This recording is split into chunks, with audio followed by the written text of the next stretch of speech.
trechos do sermão O Profeta Elias, de Leonard Ravenhill. E eles lhe disseram: era um homem peludo e com os lombos cingidos de um cinto de couro. Então disse ele: é Elias, o tisbita. Hoje em dia, nossos profetas usam ternos da Brooks Brothers e fazem o penteado com, como se chama mesmo? Com secador. E eles usam aqueles anéis enormes e tem todo o estrelismo. E eis aqui um homenzinho que fez uma nação inteira tremer. Eu fico um pouco hostil com diáconos e pastores sempre se lamentando e reclamando das escolas bíblicas. Mas eu vou na casa deles e nunca vejo a Bíblia aberta nem uma vez por semana. E alguns de vocês vêm de casa de pastores, eles não pegam a Bíblia todos os dias para ler na mesa, não é mesmo? Então por que jogar pedra nos russos ou qualquer outro? O juízo deve começar na casa de Deus. Como diz uma antiga canção, não é meu irmão, não é minha irmã, sou eu, Deus, que preciso orar. Mas atualmente a maioria dos pregadores são estúpidos. Eles conseguem fazer piadas pouco antes de ir pregar. Eu vou dizer o segredo de pregar, não que eu tenha encontrado, eu só redescobri na palavra de Deus. Isaías 66:2. Para este homem olharei, o que treme da minha palavra. E isso não significa que na primeira vez que você se levanta, você descobre que seus joelhos são bem amigos, batendo juntos. Não significa esse tipo de tremor, mas o tremor da incrível tarefa de representar um Deus santo no mundo profano. E então é Pedro que fala deles pregando com o Espírito Santo enviado do céu. Jesus era o Filho de Deus desde o momento em que ele deixou o ventre de sua mãe, mas ele não pregou antes de ser ungido. Ele se levantou e leu as Escrituras quando ele tinha 12 anos de idade na sinagoga, mas ele nunca pregou. Mas como esses caras ousam pregar só porque tem um pedaço de papel pregado na parede, com mais ou menos 10 por 18 polegadas de tamanho, dizendo que eles foram ordenados? Não há nenhum homem na terra que pode ordenar a outro homem para o ministério. Só há uma ordenação. As pessoas dizem às vezes, sabe, aqueles homens no cenáculo não foram ordenados, mas é aí que você se engana. Eles foram ordenados sim, porque Jesus diz em João 15:16, eu vos ordenei. Essa é a única ordenação, a ordenação das mãos furadas. Não a ordenação das mãos bem cuidadas, de unhas bem feitas, de um bispo ou outro qualquer. Não é incrível como 120 homens no cenáculo puderam virar uma cidade de cabeça para baixo? Eles viraram nação de pernas para o ar, e 4.000 pregadores se reúnem por 10 dias custando $5 milhões. E ninguém sequer percebeu que eles estiveram na cidade. Não tem lógica. Então aqui está a pergunta que você deve se fazer. Qual a diferença entre o batismo com o Espírito Santo de Atos 2 e o batismo com o Espírito Santo de hoje? Há uma discrepância terrível. Mas, obviamente, a igreja do Novo Testamento e a de hoje são duas coisas muito diferentes. E outra coisa, é bom ir à escola bíblica. Eu fui uma vez. Mas você pode aprender muito mais debaixo de uma árvore ou em algum lugar no campo com sua Bíblia e ouvindo a Deus, do que ouvindo a qualquer outro te dando tudo mastigado. Apenas estudar a sua Bíblia não te tornará um santo. Tem que penetrar na sua corrente sanguínea e percorrer por você. Você pode encher sua cabeça de conhecimento, e isso é bom. Você pode aprender hebraico e grego, o que é legal, mas não há nenhum substituto para um relacionamento pessoal com o próprio Deus. Vocês se lembram quando eles nomearam os sacerdotes no ritual antigo do Velho Testamento? E Deus disse, separe Arão e seus filhos para que eles ministrem a mim. Agora, quantos de vocês ministram ao Senhor hoje em dia? Não trabalhar para Ele, mas trabalhar com Ele. Não apenas falar para Ele, mas uma via de mão dupla, onde Ele fala de volta. Vou dizer algo, se você está diante de Deus, você nunca se ajoelha diante dos homens. O homem que esteve na presença do Deus Santo e Eterno nunca se curvará. Nunca será flexível. Ele entrega a palavra que Deus o deu. Vamos lá, agora me diga. Você gostaria de acordar de manhã e que Deus te dissesse, vá à Casa Branca o mais rápido que puder e diga ao presidente, Com todas as suas ocupações, nada é mais importante do que o que eu tenho a dizer. Eu estive com Deus e Ele me disse que vai virar a chave do céu assim e vai fechar o céu para não chover mais. Agora vamos. Você ama os Estados Unidos o suficiente para mandá-lo à falência? É melhor uma nação ir gorda para o inferno ou ir magra para o céu? Mas esses homens amavam tanto a Deus que eles se machucavam quando Deus se machucava. Eles não se machucavam só porque os vizinhos diziam: quando vamos ter mais comida, quando os preços vão baixar, quando a economia vai se recuperar, quando a inflação vai diminuir. Quantos pregadores vocês acham que vão ao púlpito neste domingo dizer: escutem, os Estados Unidos passaram mais de uma semana machucando a Deus, quebrando os seus mandamentos. Estamos violando os seus sábados. Estamos legalizando o aborto, estamos legalizando o homossexualismo. Estamos do lado do diabo. Você não se tornaria o homem do ano. Antes que você terminasse, os diáconos te fariam sair pela porta da frente. E a glória de Deus desceu.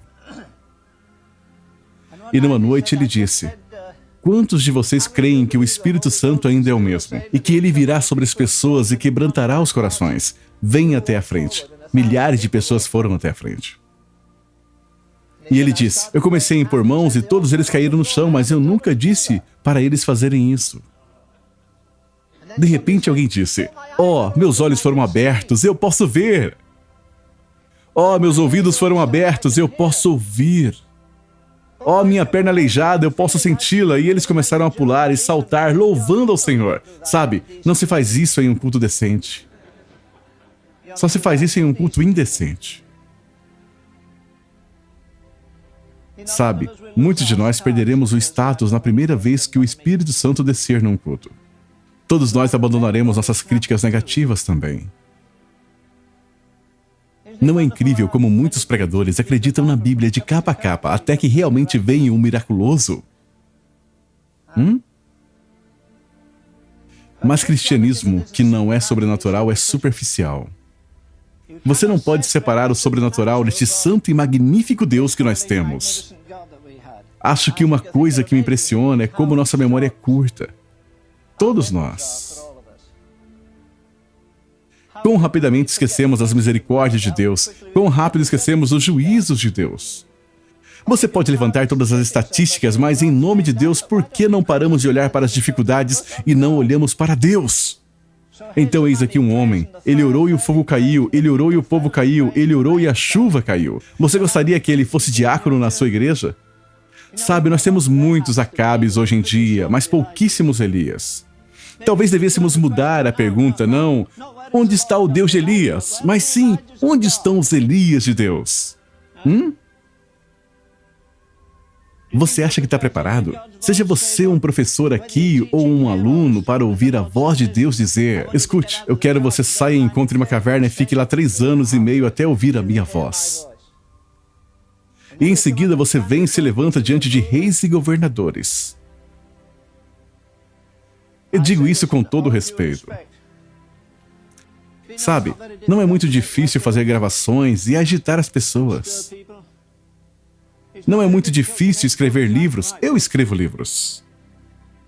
Mas me diga, onde estão os homens que podem fazer cair fogo do céu hoje em dia? Qualquer um pode comprar nossas gravações. Quase todo dia as pessoas me perguntam: você está escrevendo outro livro? Você vai escrever algum livro sobre o trono do julgamento? Algum livro sobre adoração? Não precisa de muita coragem moral para sentar numa cadeira giratória, pegar minha Bíblia e anotar algumas referências e encontrar um monte de coisas acumuladas aqui na minha mente. Mas se eu encontrar Acabe pelo caminho? Aí um cara vai e deixa o machado voar, mas tem muita gente e ele não quer que ninguém perceba. Então ele tem que cortar a árvore com um cabo. Você acha ridículo, mas é isso que alguns de nós estamos fazendo. Você está tentando cortar a árvore com um cabo, apenas com o conhecimento da palavra de Deus. E não com unção. Onde você perdeu aquela unção e ternura que você tinha alguns anos atrás? De jeito nenhum. Você abandonou. Todo pregador aborda esse versículo do jeito errado. Você perdeu o primeiro amor. Não é isso que a Bíblia diz. Ela diz: você abandonou o primeiro amor. Onde você pode recuperar aquela ternura, aquela intimidade que você tinha com Deus. Onde você fez uma escolha. Talvez você começou a flertar com uma namorada e negligenciou o estudo da Bíblia e da oração. Ou foi jogar handball ou qualquer outra coisa. Handball é pecado? Sim, é pecado se você amar isso mais do que Deus. Agora, não é suficiente confessar. Há algo além de confessar. Que precisa ser não só arrependimento, que precisa ser, quando for possível, claro, nem sempre é possível, mas deve haver restituição. Sabe, você pode perder a acessibilidade com Deus mesmo na escola bíblica. Eu creio que metade dos motivos de não termos avivamento é por não reconstruirmos nossos altares, não reparamos. Você ainda assim tem que voltar diante de Deus em humilhação e lágrimas e reparar o altar que foi derrubado. Aqueles votos que você fez e não cumpriu. Talvez você fez algo do tipo, semana passada eu vou orar pelo menos 1 hora por dia. Eu vou estudar a Bíblia pelo menos 1 hora além das minhas atividades da escola. Eu vou dar mais do meu dinheiro, ou algo do tipo. Qualquer voto que você tenha feito, qualquer voto que eu tenha feito, devemos reparar o altar. Eu creio que é um segredo, reparar o altar que foi derrubado. Sabe, um dia de avivamento do Espírito Santo será melhor para todos nós do que 10 anos de escola bíblica. Quando o fogo cai, você não fica apenas ali confessando, mas nos prostramos diante de Deus. O povo diz, bem, isso não vai acontecer. Reconstrua o altar novamente. Que altar? Veja, apenas confessar não é suficiente. Hoje em dia, as 2 palavras menos populares do evangelismo, a primeira é arrependimento, mas a menos popular mesmo é restituição. Agora veja, se você colocou aquela moça em apuros e a abandonou, volte lá e dê algum dinheiro a ela e lhe tire dos apuros. Se você roubou algum dinheiro do seu chefe, vá e lhe restitua.